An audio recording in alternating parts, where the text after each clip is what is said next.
It's your man Icon, the barber, here with another DIY clipper mod project. Now we know in today's world, with the barber industry, the T-blade rules all. But today we got a treat for you. We're going to modify that oldie but goodie Andis Edjer to fit the Slimline Pro Li. Check that out.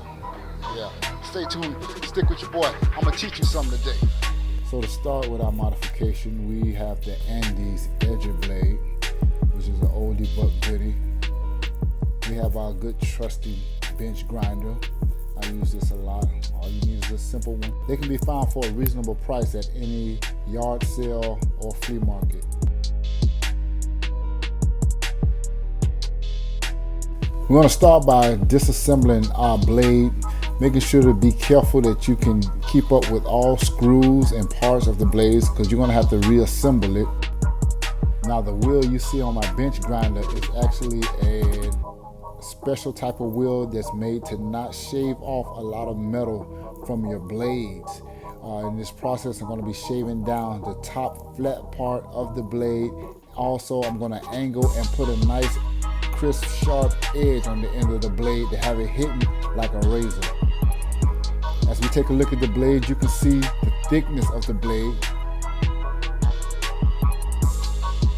And this part here is the part that I'm going to be shaving down in between these two notches.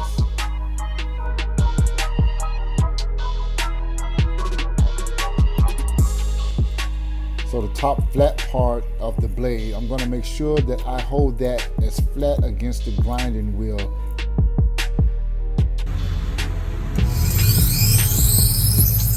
Here, I don't turn the grinder all the way on, but short bursts of on and off. This is to not burn off too much metal from the blade.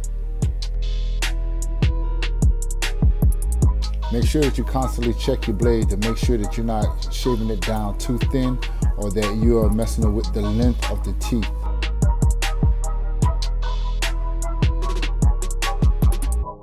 After completing that step, you now see we have a thinner blade with an edge on the front that's going to make it hit like a razor.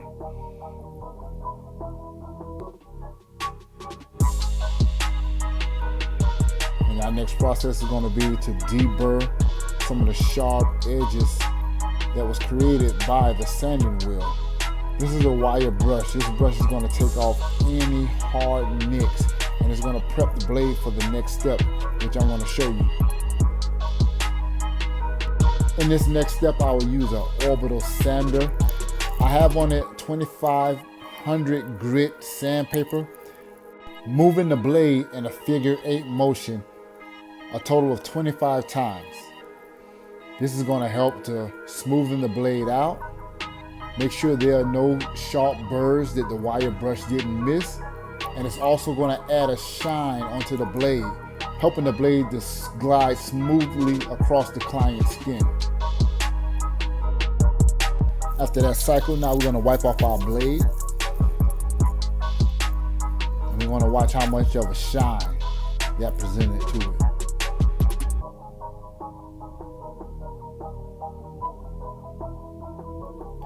Now if you notice from this angle, the hole on the Andis Edjer blade are closer together than that on the whole Slimline Li blades. We're going to place the blade in a vise, tighten down, and we are going to horizontally widen the holes. Spraying water on the blade to keep it cool and to help the drill bit grab the metal. Now so far, we've grinded the blade down, we've extended the holes.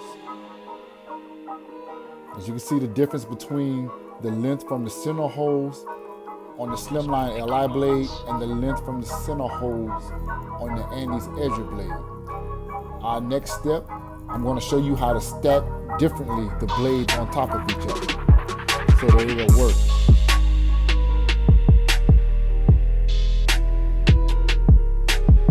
We will use this blade pad instead of the Li blade pad.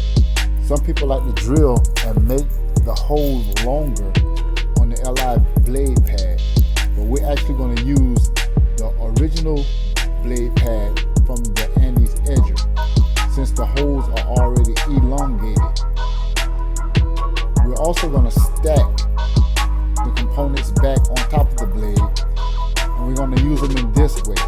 Now this piece I have in my hand is the small metal piece from the Slimline Li bracket.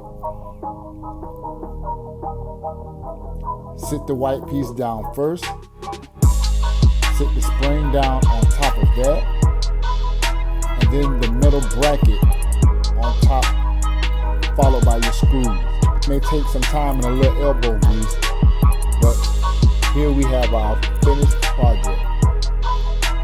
The product is shaved, holes aligned wider, and stacked, and ready for the moving blade to be applied.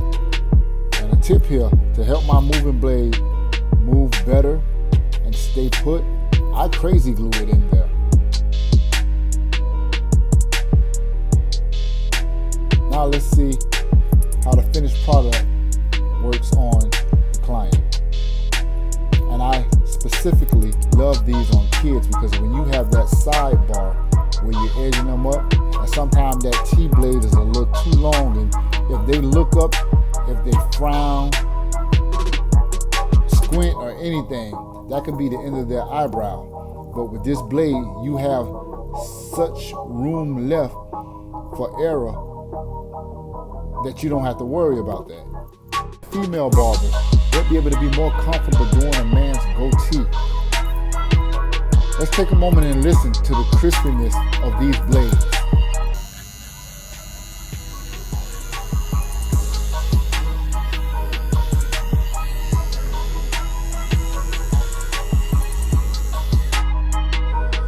Yeah, I want to take this time out to thank all you guys for tuning in to watch my video. If it was a help to you, I ask that you would like the video, leave a comment, I will respond, and even subscribe to the channel. And don't forget to hit that little button right down there in the corner, so when I put up new content, you guys will be alerted.